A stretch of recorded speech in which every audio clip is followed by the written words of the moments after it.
That's not full auto.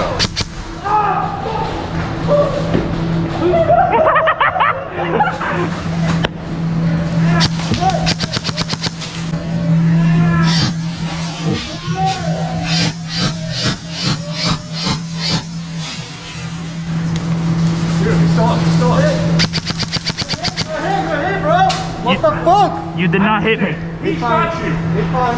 And he shot you before. It's fine. Go here, man. Sorry.